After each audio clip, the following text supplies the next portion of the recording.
माँ की ज्योति जली, माँ की चौकी सजी, महालक्ष्मी आंगन में आई जय गई। माता दी भक्तों। श्री गजलक्ष्मी व्रत और महालक्ष्मी व्रत क्वारवदी अष्टमी के दिन होता है। इस दिन महालक्ष्मी पूजा में हाथी की पूजा होती है। प्रातः काल उठकर 16 बार मुँह धोवें और प्रत्येक बार एक डोरे में एक गांठ लगावें। यह 16 गांठ के डोरे की फूल, अक्षत व धूप से पूजा करनी चाहिए। फिर वह डोरा लक्ष्मी जी को अर्पण करें और अपने सीधे हाथ में बांध लेना चाहिए। आइए जानते हैं श्री महालक्ष्मी व्रत की संपूर्ण कथा। श्री गणेशाय नमः। एक समय धर्मराज युधिष्ठिर भगवान श्री कृष्ण से बोले कि हे पुरुषोत्तम, खोए हुए मान सम्मान की पुनः प्राप्ति कराने वाला और पुत्र, आयु, सर्वेश्वर तथा मनोवांछित फल को देने वाला कोई एक वृत्तांत मुझसे कहिए। श्री कृष्ण जी ने युधिष्ठिर से कहा कि सतयुग के आरंभ में जब दैत्यराज वृत्तासुर ने देवताओं के स्वर्गलोक में प्रवेश किया, तब यही प्रश्न इंद्र ने नारद मुनि से किया था। इंद्र के पूछने पर नारद जी ने तब इस प्रकार वर्णन किया। पूर्व काल में पुरंदरपुर नाम का एक अत्यंत रमणीय नगर था। उसकी भूमि रत्नों से युक्त थी और पर्वत भी रत्नों से भरे हुए थे। वहाँ की स्त्रियां मृगलोचना थी। वह नगर अर्थ, काम, मोक्ष इन चारों पुरुषार्थों से युक्त होने के कारण संसार भर में प्रसिद्ध था। नगर की कारीगरी पर विश्वकर्मा भी अपना सिर हिलाया करते थे। उस नगर में मंगलसेन नाम का राजा राज्य करता था। उसके 2 चिल्ल देवी और चोल देवी नाम की रूपवती रानियां थी। एक समय राजा मंगल अपनी रानी चोल देवी के साथ मकान के शिखर पर बैठा हुआ था। वहां से उनकी दृष्टि समुद्र के जल से घिरे हुए एक स्थान पर पड़ी। उस जगह को देखकर राजा अति प्रसन्न हुआ और अपनी रानी से बोला कि हे चंचला, कि मैं उस स्थान पर तुम्हारे लिए एक परम मनोहर उद्यान बनवाऊंगा। देखना, उस उद्यान इंद्र के नंदन वन को भी लजाने वाला होगा। राजा के ऐसे वाक्य को सुनकर रानी ने कहा कि हे कांत, ऐसा ही कीजिए। राजा ने अपने विचार के अनुसार उसी स्थान पर एक सुंदर बगीचा बनवा दिया।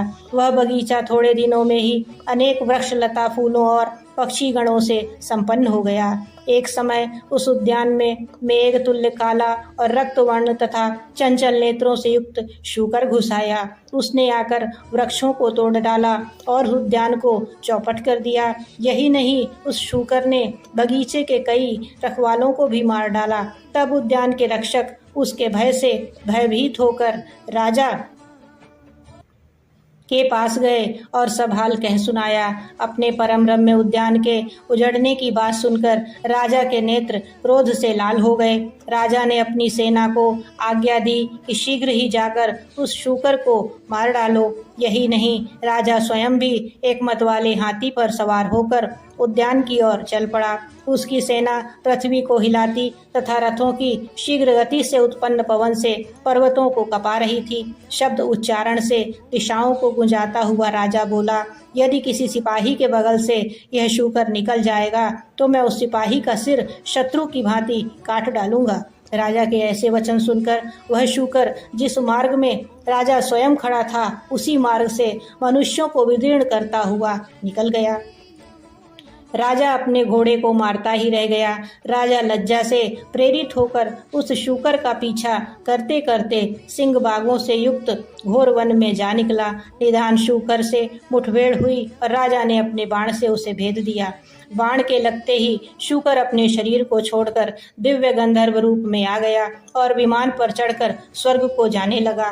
गंधर्व ने राजा से कहा कि हे महिपाल, आपका कल्याण हो। आपने मुझे शूकर योनि से छुड़ाए, बड़ी कृपा की। मैं चित्ररथ नाम का गंधर्व हूँ।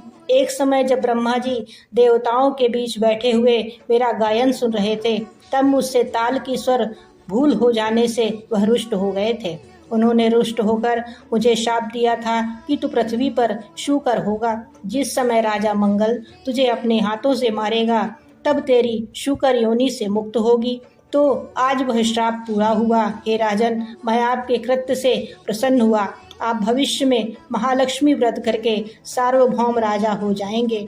ऐसा मेरा आशीर्वाद है। नारद जी कहने लगे और वह चित्ररथ गंधर्व राजा मंगल को ऐसा आशीर्वाद देकर अंतर्ध्यान हो गया।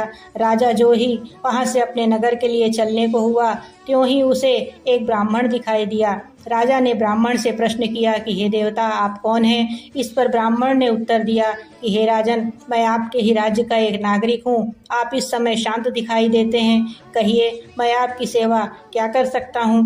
राजा ने तब ब्राह्मण से कहा कि वह उसके घोड़े को किसी निकट के जलाशय से पानी पिला लाए। ब्राह्मण ने ऐसा ही किया।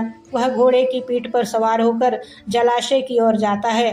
बटुक जलाशय के निकट पहुंचकर देखता है कि वहां दिव्य वस्त्र और अलंकार पहने हुए बहुत सी स्त्रियां कोई कथा कह रही हैं। तदंतर वह बटुक भी उन स्त्रियों के पास जाकर अपना परिचय देकर नाना प्रकार के प्रश्न कहने लगा कि हे स्त्रियों, आप यहाँ भक्ति भाव से क्या कर रही हैं? इसकी क्या विधि है? इसके करने से क्या फल होता है? इस पर देवियों ने तरस खाकर उस ब्राह्मण से कहा कि आप भी एकाग्रचित होकर कथा सुने। यह श्री महालक्ष्मी जी की पूजा हो रही है और हम जो कथा कह रही हैं वह उन्हीं के व्रत की कथा है। इस व्रत के करने से हर प्रकार की संपत्ति प्राप्त हो जाती है और अपना खोया हुआ यश भी प्राप्त होता है, इसमें कोई संदेश ना करे। इस प्रकार वटुक को उन देवियों ने वृत्तांत कह सुनाया। वटुक ने घोड़े को जल पिलाया और राजा के लिए कमल के पत्तों में जल लेकर वहां से लौटा। ब्राह्मण ने लौटकर सारा किस्सा राजा को सुनाया और वही व्रत की कथा राजा से कह सुनाई। महालक्ष्मी का पूजन तथा व्रत करके राजा अपने समस्त ऐश्वर्य का भागी बनकर वन से उस बटुक ब्राह्मण के साथ ही अपनी राजधानी को लौट आया।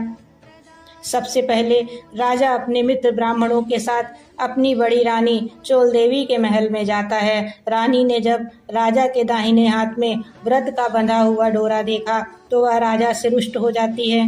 वन में यह डोरा किसी अन्य स्त्री ने राजा को बांध दिया है, ऐसा विचार कर चोल देवी ने राजा के हाथों से वह डोरा तोड़कर धरती पर फेंक दिया। उसी समय छोटी रानी चिल्ल देवी भी वहां आ पहुंचती हैं। वह उस डोरे को उठा लेती हैं और पास ही खड़े बटुक ब्राह्मण से उस डोरे का संपूर्ण रहस्य जान लेती हैं। दूसरे वर्ष जब महालक्ष्मी व्रत का दिन आता है तब राजा अपने हाथ के डोरे को देखते हैं और चिल्ल रानी के महल में पूजा आदि का संदेश पाकर पहुंच जाते हैं। वह इस प्रकार चोल रानी से रुष्ट हो जाते हैं और चिल्ल रानी से प्रसन्न हो जाते हैं। पूजन के दिन ही लक्ष्मी जी चोल रानी के महल में एक वृद्धा का रूप धारण कर जा पहुंचती हैं। वहां चोल रानी लक्ष्मी जी का अनादर करती है।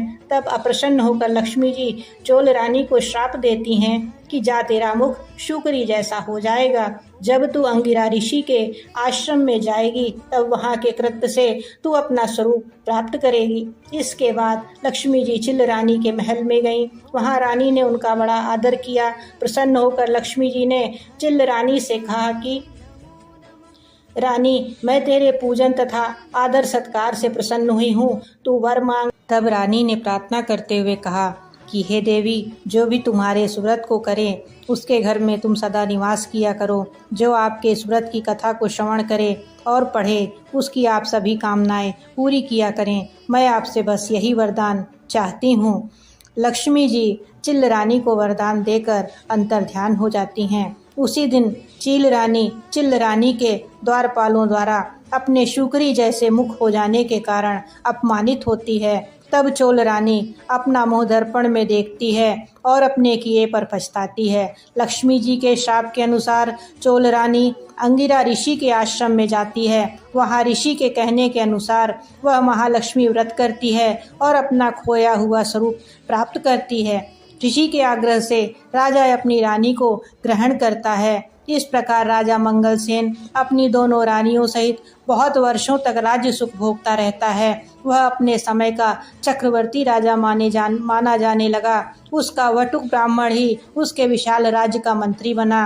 राजा मंगलसेन अपनी रानियों के निरंतर इसके करते रहने के कारण अंत में स्वर्ग को गया और आकाश में उसे श्रवण नक्षत्र का रूप प्राप्त हुआ है। अंत में ऋषि नारद ने इंद्र से कहा कि हे देवराज, जो भी इस व्रत को करेगा वह अवश्य ही इस लोक में समस्त सुख भोग कर मोक्ष को प्राप्त होगा। अतः तुम भी वृत्तासुर दैत्य का नाश करने हेतु इसी व्रत को करो। श्री कृष्ण जी ने भी धर्मराज युधिष्ठिर से इस व्रत को करने की सलाह दी थी।